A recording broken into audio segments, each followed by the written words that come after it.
আসসালামু আলাইকুম প্রিয় দর্শক আজকের আয়োজনে আপনাদের সাথে শেয়ার করব কত মাস বয়স থেকে কিভাবে বাচ্চাদেরকে ডিম খাওয়াবেন।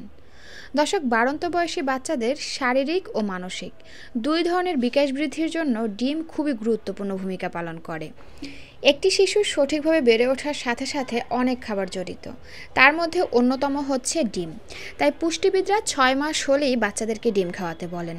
প্রথম অবস্থায় শুধু ডিমের কুসুমটি খাওয়াতে বলেন, কারণ ডিমের সাদা অংশে অ্যালবুমিন সহ বিভিন্ন রকমের প্রোটিন থাকে, যা কিনা বাচ্চাদের হজমে প্রবলেম হয়। এছাড়া বাচ্চাদের অ্যালার্জির সমস্যাও হয়। তো বাচ্চাকে যদি ডিম খাওয়াতে চান তাহলে 6 মাস থেকে খাওয়াতে পারবেন। সেই ক্ষেত্রে শুধুমাত্র ডিমের কুসুমটি খাওয়াবেন। আশা করি বুঝতে পেরেছেন। 8 মাস বা 9 মাসের পর থেকেই কিন্তু আপনারা সাদা অংশ এবং ডিমের কুসুম সহ পুরো একটি ডিম খাওয়াতে পারবেন। তো এখানে আমি একটি মুরগির ডিম নিয়ে নিলাম এবং 1 চিমটি লবণ দিয়ে দিচ্ছি। এখানে 1 বছরের নিচের বাচ্চাদের ক্ষেত্রে তো লবণ ব্যবহার করা যাবে না, কিন্তু ডিমের যে একটা আষ্টে গন্ধ রয়েছে সেটা যাতে কিছুটা কম আসে, খেতে যাতে একটু ভালো লাগে, এজন্য আমি এখানে লবণটা ব্যবহার করেছি। কারণ খাবারটি যদি খেতে ভালো না লাগে তাহলে কিন্তু বাচ্চারা খাবারটি খাবে না, সেটা যতই পুষ্টিকর খাবার হোক না কেন। দর্শক, বাচ্চারা 6 মাসের পর থেকে দ্রুত বাড়তে থাকে, আর এই সময় তাদের অনেক এনার্জির দরকার পুষ্টিকর খাবার, ন্যাচারাল ভিটামিন।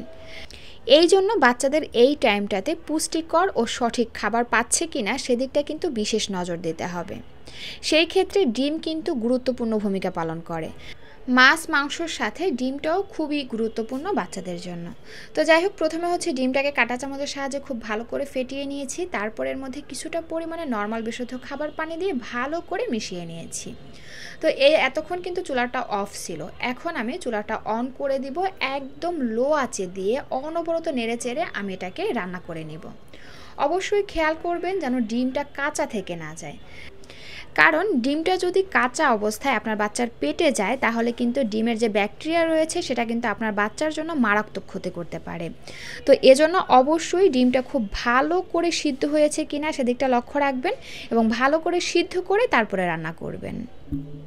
আর এই তো দেখুন, কথা বলতে বলতে কিন্তু আমি ডিমটা ভালো করে রান্না করে নিয়েছি। আমি একটু শক্ত করে রান্না করে নিয়েছি, কারণ আমি কোনো রিস্ক নিতে চাচ্ছি না, তাই ভালো করে রান্না করে নিয়েছি।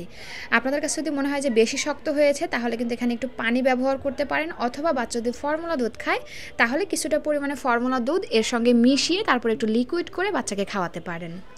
দর্শক, একটা কথা আপনি অবশ্যই মাথায় রাখবেন, বাচ্চার মা হয়েছেন মানে পৃথিবীর সমস্ত ধৈর্য আপনার থাকতে হবে। প্রথম যেদিন ডিমের এই রেসিপিটি তৈরি করবেন হয়তো বাচ্চা 1 চামচ খেতে পারে। দ্বিতীয় যেদিন আপনি তৈরি করবেন হয়তো বাচ্চা 2 চামচ খেতে পারে। তৃতীয় যেদিন তৈরি করবেন হয়তো আপনি এখানে সাকসেস হতে পারেন, আবার নাও হতে পারেন। তাই কখনো ধৈর্য হারা হবেন না। 1 দিন, 2 দিন, 3 দিন, 5 দিন ট্রাই করতে করতে বাচ্চা অবশ্যই একদিন না একদিন এই খাবারের সঙ্গে অভ্যস্ত হয়ে যাবে। তো আশা করছি আমার আজকের ভিডিওটি আপনাদের কাছে ভালো লেগেছে। ভালো লাগলে প্লিজ একটি লাইক দিবেন এবং যাওয়ার আগে সুন্দর একটা কমেন্ট করে যাবেন।